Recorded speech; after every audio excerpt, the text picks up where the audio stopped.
O jovem Cladel Wilson tem 30 anos e ele sempre ouviu falar do seu pai, do seu avô, que quem investe em terra não erra. E por isso ele sempre nutriu o sonho de construir kitnets para alugar ou então comprar uma casa para deixar alugada e viver do tão sonhado rendimento mensal dos aluguéis. E aí ele está pensando agora que ele está ali com seus 30 anos, está começando a ganhar mais dinheiro, ele está pensando ali em financiar uma casa para colocar para alugar ou financiar uma obra para poder construir algumas kitnets. E aí ele se deparou que existe um tal aí de fundo imobiliário. Ele, pô, mas que porcaria é essa daí? Será que vale a pena? É isso que a gente vai ver no vídeo de hoje, alguns detalhes que você pode levar em consideração para tomar a decisão se vale a pena comprar um imóvel para receber renda ou para poder ter o ganho de capital com essa compra ou se vale a pena investir em fundos imobiliários. Beleza? Então, se você está chegando aqui pela primeira vez, seja bem-vindo. Prazer, meu nome é Felipe Guimarães e aqui a gente fala sobre investimentos tanto no Brasil como no exterior. Então, já se inscreve aí no canal para não perder nenhum vídeo. É só apertar no botãozinho vermelho ali e já deixa um dedo like aí para fortalecer. Beleza? Então vamos aqui para o nosso mapa mental aqui com 8 pontos que você precisa levar em consideração para tomar a decisão de investir no imóvel físico ou investir em fundos imobiliários. Primeiro ponto que você precisa levar em consideração, que é fundamental, qual é o teu capital disponível. Então, é necessário financiar, cara, a obra? 99% das vezes não é interessante, beleza? Não vai ser interessante comparado com um fundo imobiliário, certo? Próximo ponto. Possui o valor exato da compra? Cara, beleza, tu trabalhou, juntou dinheiro ali e aí tu tá pensando, pô, vou investir em fundos imobiliários ou eu vou comprar uma casa para deixar alugada? Se você tem o valor, todo o teu patrimônio em dinheiro, em espécie ali, é o valor exato para comprar um imóvel, não é uma boa, você vai ficar totalmente imobilizado ali, não compensa. Outro ponto aqui, o valor do imóvel representa menos de 50% do seu capital financeiro, nesse caso, aí sim você pode pensar em comprar um imóvel, construir um imóvel para colocar para alugar, porque dessa forma você vai conseguir diversificar de verdade. Caso contrário, você vai financiar ainda, né? Vai ser provavelmente o teu único imóvel durante um período prolongado de tempo, dependendo do nível de renda que você está tendo. Você vai acabar se endividando ali durante o período da construção do imóvel. Você não vai ter nenhum tipo de rendimento do dinheiro que você está colocando naquela empreitada ali. Então, não vai ser interessante, vai ser muito mais arriscado. Você vai ver também logo mais à frente a comparação entre o rendimento que você pode ter com uma casa ali, também comparando com os fundos imobiliários, tá? Segundo ponto, qual é o teu objetivo? Então, saber exatamente o teu objetivo é fundamental para que você possa perceber, tá? Então, é ter renda passiva. Você quer receber renda todos os meses? Beleza. Você quer ter uma diversificação do teu portfólio de investimentos? Por que você quer ter uma diversificação? Beleza. Pô, tu tem um patrimônio ali X, e que se tu comprar um imóvel e tu já tem outros investimentos, faz sentido. Agora, tu não tem investimento nenhum e todo o teu patrimônio em questão de investimentos vai estar alocado nesse único imóvel, você não vai estar diversificando. Então, será que é interessante? Será que você não vai ter um risco maior por comprar um único imóvel? Você precisa se perguntar isso, tá? E outra coisa é a valorização do capital que você está buscando. Então, de fato, comprar imóveis você pode ter uma valorização muito maior, principalmente se souber como fazer uma avaliação correta do cenário em que você está inserido, né? Do contexto ali, inserido da tua região principalmente, para saber avaliar se aqueles imóveis ele tem um grande potencial de valorização frente a determinados fundos imobiliários, que o foco principal dos fundos imobiliários, na sua a maioria, não é o ganho de capital. Tem alguns fundos imobiliários com foco nisso, porém boa parte é a distribuição de renda, tá? E boa parte dos investidores também buscam isso nos fundos imobiliários. Então saiba verificar isso também, até porque caso seja geração de renda, um erro bastante comum quando a pessoa vai olhar para um fundo imobiliário é verificar um fundo imobiliário que o objetivo é ganho de capital e aí eles venderam algum imóvel e distribuem uma boa parte em rendimento, né? A forma que o fundo tem de distribuir esse ganho de capital que ele teve. Então ele tem um rendimento muito acima da média. E aí o investidor que está procurando renda vai lá e investe olhando historicamente aquele rendimento pago, porém ele não se repete no futuro. e aí simplesmente ele vê uma desvalorização, não vê um rendimento sendo distribuído na mesma proporção que ele achou que haveria. Então, saber analisar tanto imóveis físicos como fundos imobiliários, que também são imóveis físicos, mas a gente tem toda uma administração por trás ali que acaba facilitando muito a compreensão, né? A gente precisa saber como avaliar cada um deles, beleza? Para que a gente não faça nenhum tipo de besteira. Próximo ponto aqui que a gente precisa levar em consideração é em relação ao tempo disponível que você tem para se dedicar a esse negócio, tá? Então, qual o tempo para se dedicar a isso? Então, olhando aqui para os imóveis e os fundos imobiliários. Nos imóveis, você precisa identificar realmente se imóvel é uma boa oportunidade sem depender do corretor. Então, toma cuidado aí, né? Pô, beleza, o corretor vai te ajudar ali a encontrar um bom imóvel, só que o interesse dele é vender o imóvel. Então, vai ser o melhor imóvel do mundo, tá? Precificado uma maravilha, vai se valorizar 300 milhões de por cento nos próximos 2 minutos, tá? E ele tá querendo te vender o imóvel. Então, precisa perceber que existe um conflito de interesse. Então, você precisa se qualificar para entender se aquele é um bom negócio de fato. Não confiar em terceiros ali para tomar essa decisão para você, tá? Porque você vai estar colocando muita grana em jogo. Então, você precisa se dedicar para compreender, fazer pesquisas e visitar os imóveis, pesquisar a região, se é uma região comercial, qual é o movimento daquela região, se é interessante, se vai ter alguma obra, verificar como é que está na prefeitura a questão habitacional ali, qual é o projeto diretor, né, se eu não me engano, se vai ser alterado nos próximos anos ou se acabou de ser alterado, se é um terreno, se é possível construir quantos pavimentos. Você precisa compreender tudo isso daí para poder tomar uma boa decisão de investimento em um imóvel, tá? Se for construir, é necessário se dedicar tempo extra sem obter retorno do capital investido. Então saiba disso daí, o período que você estiver construindo ali, você não vai ter o retorno desse valor que você está dedicando lá a investir na obra. E também tempo de gerenciamento. Se você vai se dedicar a imóveis, né, como investimento, você precisa saber comprar. É fundamental saber comprar, porque se você comprar mal, depois você, na hora de vender você não vai ter lucro, tá? Então precisa saber vender também, né? Você precisa se tornar um vendedor ali, né? Encontrar também boas imobiliárias, e aí, claro, você vai ter um custo ali com comissionamento. E também alugar, né? E a gente vai ver mais à frente sobre esses custos especificamente, tá? Então, não adianta também confiar totalmente na imobiliária. O meu imóvel anterior, tá? Só um exemplo aqui para vocês, estava alugado e a gente deixou na imobiliária, tá? E aí, simplesmente, quando o inquilino saiu, a gente descobriu que ele não pagou 5 condomínios, né? Taxa do condomínio lá. Então, a gente teve que pagar a taxa do condomínio porque o cara sumiu, né? Simplesmente sumiu.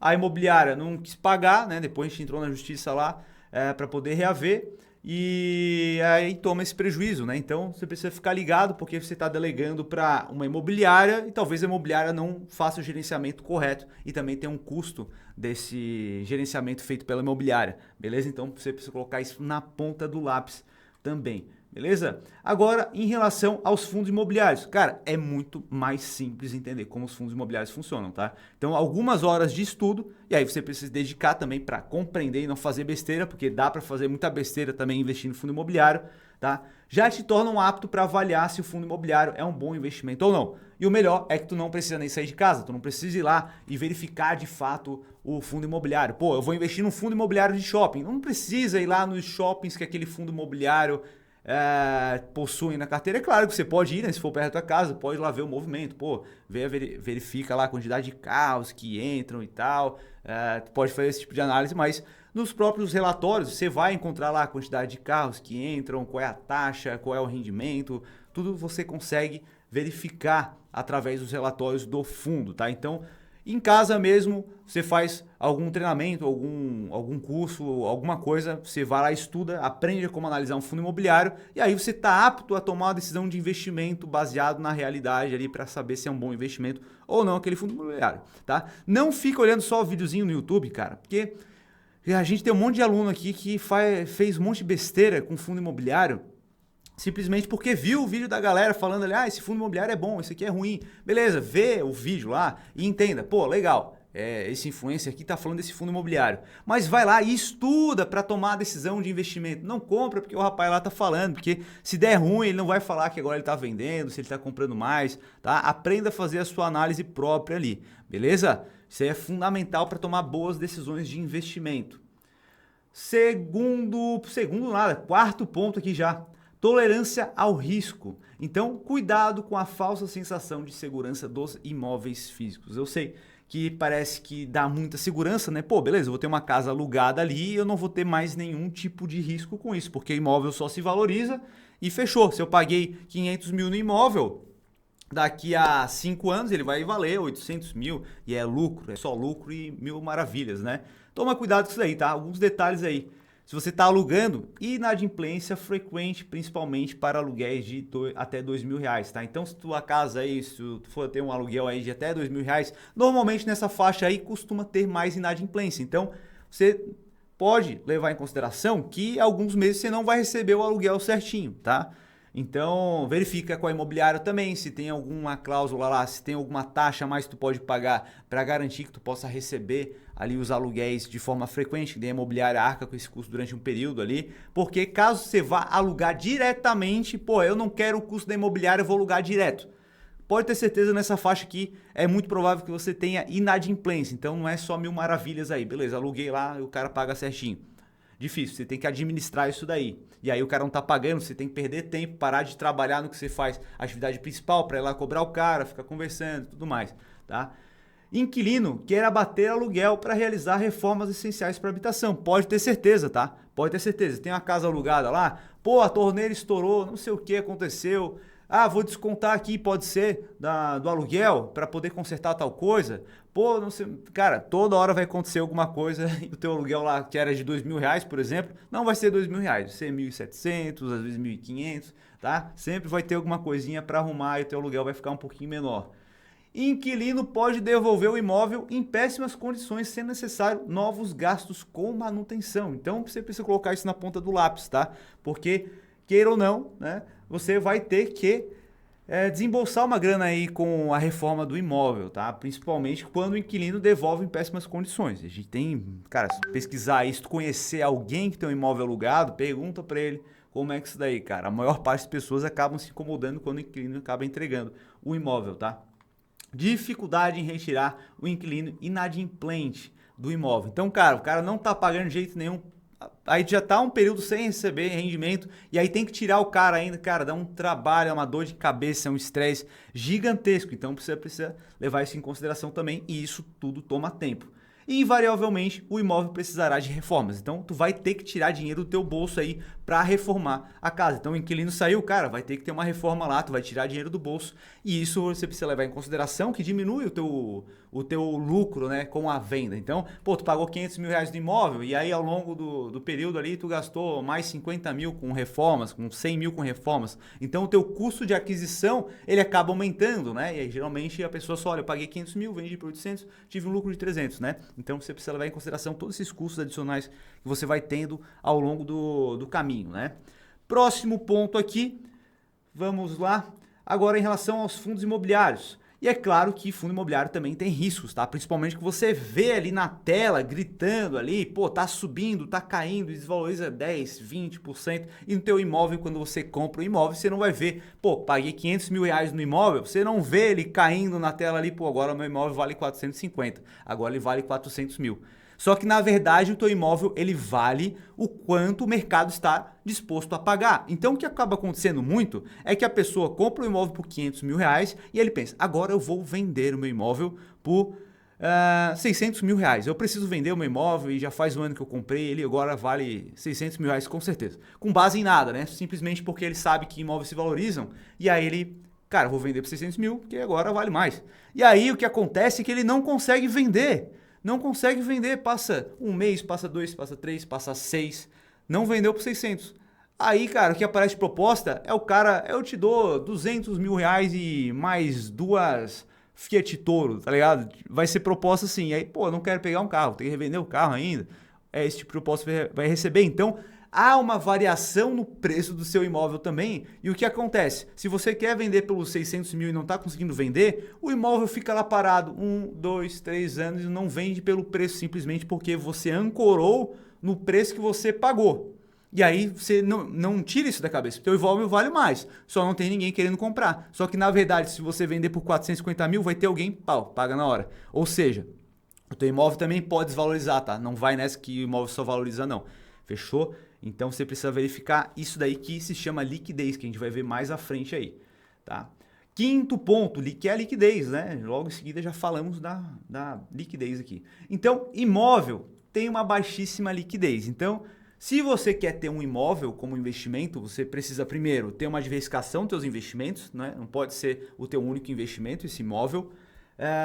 E também ter uma reserva de emergência específica para momentos que você precisa de dinheiro. Então, o que acontece, né? Aconteceu com um aluno nosso, né? Ele vendeu um imóvel de 400 mil reais por 280, se eu não me engano, simplesmente porque precisava de dinheiro e não tinha dinheiro. Então, o imóvel vendeu muito rápido, né? Só que ele se desfez de uma boa parte do patrimônio dele. Então, você não pode correr esse risco. E esse é um problema dos imóveis, né? Você não consegue vender só a parte da frente do terreno.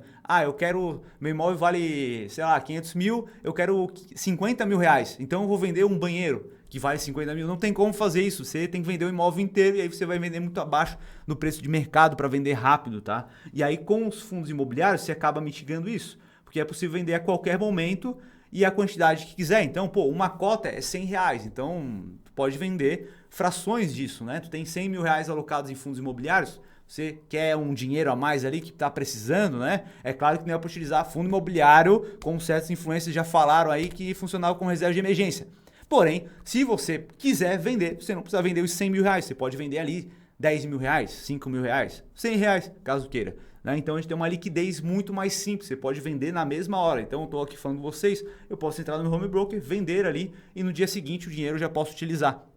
Beleza? Então leve isso em consideração. Sexto ponto, rentabilidade. Então rentabilidade dos imóveis, a gente tem uma notícia aqui, né, que saiu no R7. Rentabilidade do aluguel perde para investimentos tradicionais. Locação proporcionaram um retorno de 4,66% aos proprietários de imóveis ao longo do ano passado, aponta índice FIPE-ZAP, né? Essa matéria aqui é de 2022, mas não foge muito disso aqui, né? Os aluguéis aí ficam em torno aí de 4,66%. É claro, mas eu tenho um imóvel que fica na beira da praia e eu alugo no Airbnb por 3 mil reais por dia e o meu rendimento é absurdo. Beleza, é óbvio, tem localidades que de fato você consegue ter um rendimento acima da média. Só que a média é essa, né? Não tem como lutar contra a média é essa daqui, tá? E aqui a gente tem os fundos imobiliários. Então a gente tem aqui, saiu no Anfumoney, dividendos, principais FIIs de tijolo, né? Comparando agora com imóveis, a gente precisa olhar para os FIIs de tijolo e não os FIIs de papel, né? Porque os FIIs de papel eles são títulos atrelados à renda fixa, que está lastreado no setor imobiliário, né? Você não está investindo em imóvel real ali, você está investindo em renda fixa através de um fundo imobiliário, né? Então a gente olha para os fundos de tijolo. Então já pagam 14% a mais, né, do que do período pré-pandemia, certo? E eu botei aqui o HGLG, né, só para a gente ter uma ideia, que é um fundo de tijolo de logística, que ele tem vários galpões logísticos, né? E ele pagou aí 10% aí de dividend yield, levando em consideração o preço hoje. Então, se você pagou um preço mais baixo aqui, o seu dividend yield, que é o retorno sobre o valor investido, é maior também, tá? E a mesma coisa você faz com o imóvel físico, né? Então, por exemplo, né, vamos pegar aqui o que você tem que fazer, né? Beleza. Você tem... Vamos botar aqui. Você vai receber... Você pagou 500 mil reais num imóvel. E aí você vai receber 4,66% disso, né? Então, a gente vai pegar 500 mil vezes 0,0466, né? Era 466? Então, 23.300, tá? Aí, como é que você faria para ter uma noção do teu dividend yield? Você pegaria o 23 mil e dividiria pelos 500 mil reais, certo? Daí vai dar o 4,66. Então, se você conseguisse receber um aluguel maior, né, de 30 mil reais, por exemplo, pelos mesmos 500 mil, você teria 6%. Eu consigo ter os 23 mil por 23 mil, mas eu paguei nesse imóvel 400 mil. Então, o teu dividend yield também é maior que os 4,66%, tá? A mesma coisa, a mesma lógica que a gente aplica para os fundos imobiliários, tá? Quanto menos a gente paga para o mesmo rendimento, maior vai ser o nosso dividend yield, certo? Então, em média, os fundos imobiliários pagam muito mais do que um aluguel de um imóvel físico. Outro ponto aqui, os custos que você precisa levar em consideração. Imóvel, a gente tem aqui taxa de administração. Imobiliária cobra em média 6% a 10% do valor do aluguel, tá? Então É relevante isso daqui. E a gente também tem custo de manutenção, né? Então, o proprietário é responsável pelo custo de manutenção do imóvel. Então, ficou alugado lá durante 3 anos, vai ter que fazer uma reforminha, porque senão não vai alugar de novo. O imóvel não vai estar numa boa condição, dependendo do inquilino, tá? Então, você vai precisar fazer alguma reforma, tirar um dinheiro do bolso, tá? E você precisa levar isso em consideração também. Em relação aos fundos imobiliários, a gente tem taxa de administração que fica em média aí 1,2% em média, tá? Tem algumas taxas que são menores, outras são maiores e também tem que ficar ligado que pode ter taxa de performance. Então, alguns cobram 20% de performance acima do benchmark, tá? Então, às vezes faz sentido isso daqui, se for um benchmark que é difícil de bater e o fundo imobiliário consegue performar acima disso, beleza, não tem problema. O problema é quando esse benchmark é fácil de bater e você está dando dinheiro de graça para o fundo ali. Então, verifique se ele cobra taxa de performance ou não. Tem vários que não cobram taxa de performance. E o 8º ponto aqui em relação a imposto, tá? Então, imóvel, a gente tem ganho de capital e rendimento, né? Em cima do ganho de capital, a gente pode ser isento para um único imóvel de até R$440 mil, se não tenha sido feito nenhuma outra venda nos 5 anos anteriores. Só que aí, se você está investindo, provavelmente não vai ser o teu caso, né? Porque você já vai ter um imóvel, você está comprando outro imóvel e aí vai vender. E aí, se você quer ficar realmente especulando ali com a venda e compra de imóveis, isso aqui não vai se enquadrar, tá? Então, você vai ter que pagar o ganho de capital. Então, para imóveis de até 5 milhões, 15% sobre o lucro, né? 5 a 10 milhões, 17,5%. De 10 a 30 milhões, 20% sobre o lucro. Mais de 30 milhões, 22,5%. Em relação aos rendimentos dos imóveis aqui, pô, tem um imóvel alugado ali, se você recebe entre R$ 1.903,98 a R$ 2.826, você vai ter que pagar uma alíquota de 7,5%. Entre 2.826 e 3.751, alíquota de 15% sobre esse rendimento.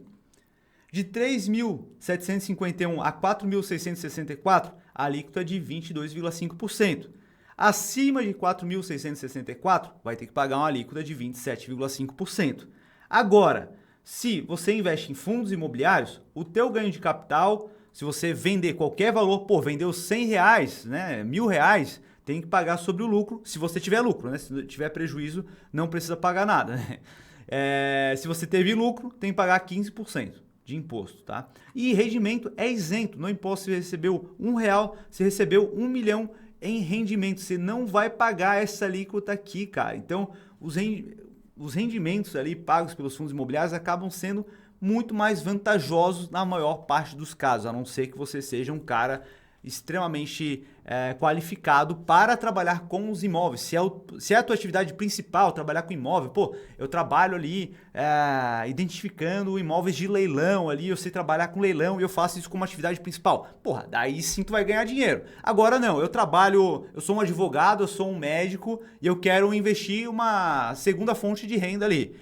Cara, você não vai ter tempo para ficar fazendo melhor análise de um leilão, você não vai ter tempo para cuidar desse imóvel, para administrar esse imóvel, tá? Então, o fundo imobiliário, para a maior parte das pessoas, acaba sendo um melhor investimento, mais tranquilo, mais rentável também e com menor esforço para compreender como que eles funcionam, beleza? Então, seguinte, cara, se você quer compreender mais como fazer esse tipo de análise, compreender mais sobre fundos imobiliários, sobre ações, investimentos de modo geral, segue aqui embaixo e manda esse vídeo aqui para um familiar, para um amigo que ainda é cabeça dura sobre investimentos, acha que é furada. Manda esse vídeo aqui para que a pessoa possa compreender como que as coisas funcionam de verdade, beleza? E se curtiu o vídeo, deixa um dedo no like aí para fortalecer cada vez mais o canal. A gente se vê no próximo vídeo, vou ficando por aqui e até mais. Valeu!